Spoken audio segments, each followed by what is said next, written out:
There's a cold that seeps deeper than any winter chill, the cold of a heart trying to mend after love has left. I, Emma, found myself trapped in such frost after a decade-long marriage crumbled like a house of cards. Yet, just as snow covers old scars and reveals a fresh canvas, the attic of our old home whispered promises of long-forgotten memories. But what I stumbled upon wasn't just remnants of the past.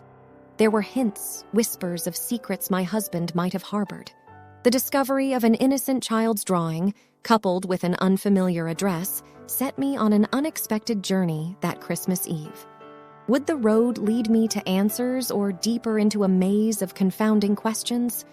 Journey with me through a tale of Christmases past, where each revelation brings new questions, and every answer redefines what family, love, and trust truly mean. Dive into a story that blends the melancholy of memories with the hopeful heartbeat of new beginnings. So, my name is Emma, and this is my story. The snow-laden streets were a stark reminder of the times I had cherished most. The Christmas season, a time when everything seemed magical and every moment was filled with laughter. But this year, the joyous festival felt like a cruel joke.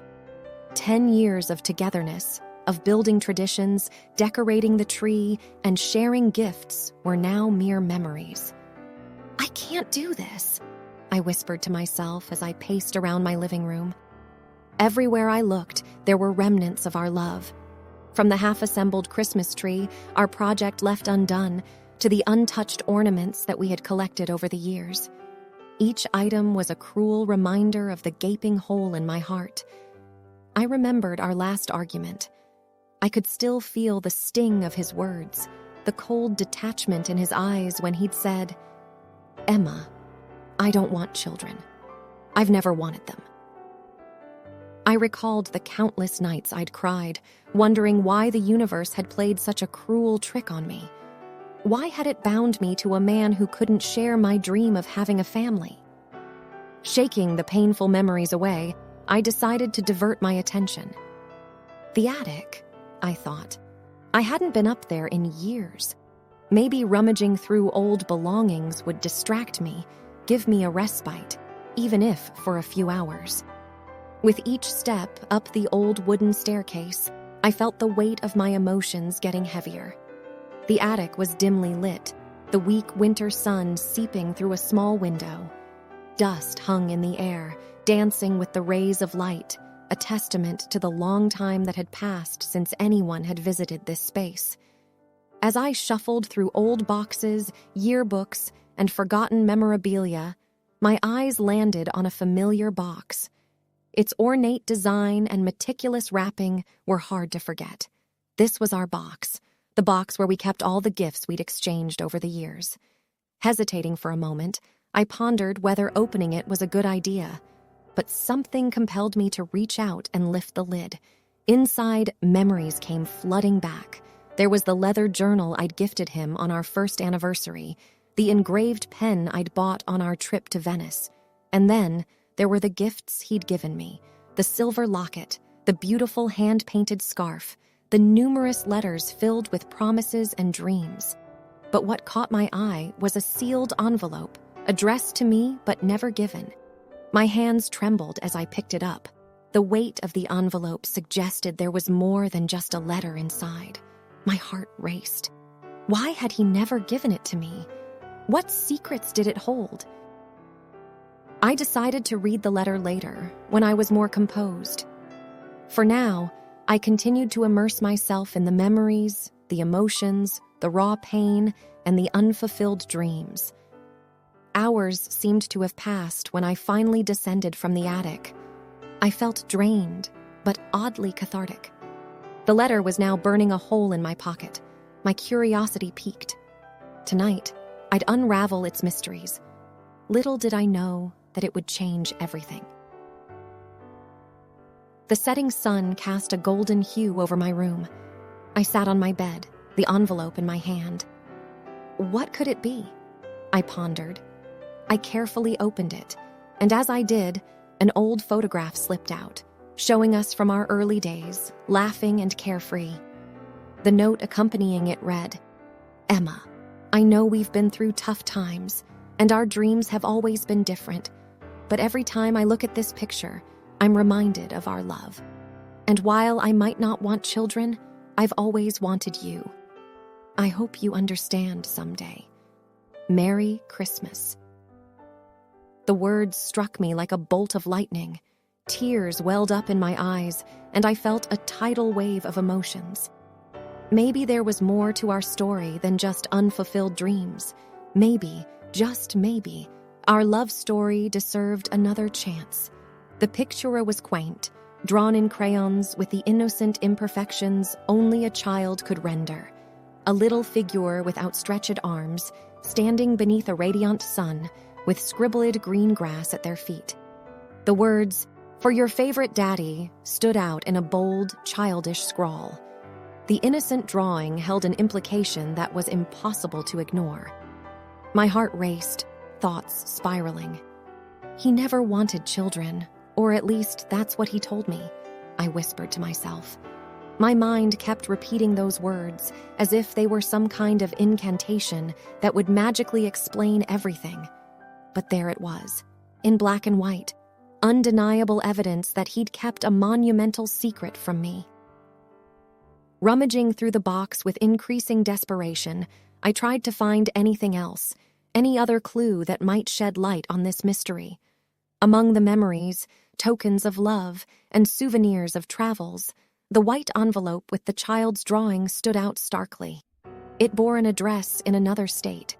A sense of realization dawned on me. He frequently traveled there for business, I murmured to myself, my voice dripping with a mix of disbelief and sorrow. The pieces of the puzzle started to fit together, yet they painted a picture so contrary to the man I thought I knew. Shaking and nearly out of breath, I did what I think anyone would do when confronted with such a revelation. I Googled the address. The search results showed a quiet suburban neighborhood. I could even see the house using the map's street view, a lovely little cottage with a fenced backyard and toys scattered around. The impulse to get answers was overwhelming. Within hours, I found myself packing a small bag and booking a ticket to the neighboring state. The 4-hour train journey gave me ample time to think, to doubt, and to fear. What am I even expecting? I questioned myself.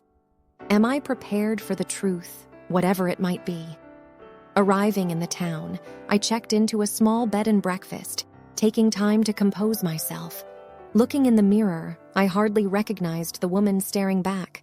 My eyes were heavy with questions, my face etched with anxiety. The early morning was silent, save for the occasional rustling of leaves and the distant jingles of Christmas carols. The light snowfall lent a serene beauty to the surroundings. The quaint house, glowing softly in the muted light, stood in contrast to the swirling emotions in my heart. I had been parked across the street for hours now, my hands gripping the steering wheel, lost in a whirlwind of thoughts. The once inviting home now bore a sense of trepidation. The sight of children's toys in the garden made my heart clench. Every moment felt like an eternity, every breath heavy with anticipation. Drawing up all the courage I could muster, I decided it was time. With hesitant steps, I approached the door, and before I could overthink, I pressed the doorbell. The chime sounded eerily loud in the morning silence. It wasn't long before the door creaked open to reveal a young boy with wide, curious eyes, his dark hair a mirror image of my ex-husband's. He looked up at me, innocent and puzzled. "Hi," I began, trying to keep my voice calm. "I'm looking for your mother. Is she home?" Before he could reply, a young woman appeared behind him. Her surprised eyes locked onto mine. "Can I help you?" she asked, hesitance evident in her voice. "I think you can," I replied, my voice quivering. "I found this," holding up the drawing, "among my ex-husband's things." She paled, her eyes filled with a mix of fear and understanding. "You better come in," she whispered, opening the door wider. As I stepped inside, I couldn't help but wonder if I was ready for the answers that awaited me. We sat in her cozy living room, a warm fire flickering in the fireplace. The aroma of baking cookies filled the air. Her name was Clara. As the evening wore on, she unveiled their story. My ex-husband had been a part of her life for years. Their affair, though passionate, was always shadowed by secrecy. When she got pregnant, he felt trapped and fled, leaving her to fend for herself and the baby. Listening to Clara, I realized the profound loneliness and challenges she had faced. Our shared heartaches and betrayals drew us closer. We laughed, cried, and vented. We spoke of dreams crushed and promises broken. In that intimate sharing, an idea bloomed. "Why don't we spend Christmas together?" Clara suggested. "After all, we're both alone, and isn't Christmas about love and unity?" I nodded in agreement. The idea was comforting. Perhaps, in the company of someone who understood my pain, I could find solace and start healing. The night turned into day, and Christmas dawned bright and hopeful.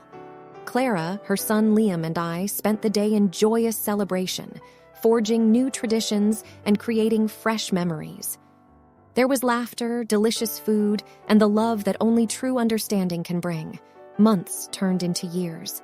The bond that started that Christmas Eve grew stronger. Clara became more than just a friend. She was family, and as for me, life took a turn for the better. I met Daniel, a kind-hearted man who shared my dreams of a family and children. Together, we embarked on a journey of love and understanding. Looking back, I realized that while one door had closed, another had opened, offering hope, love, and a promise of a brighter tomorrow. The pain of the past became a stepping stone to a future filled with love and contentment.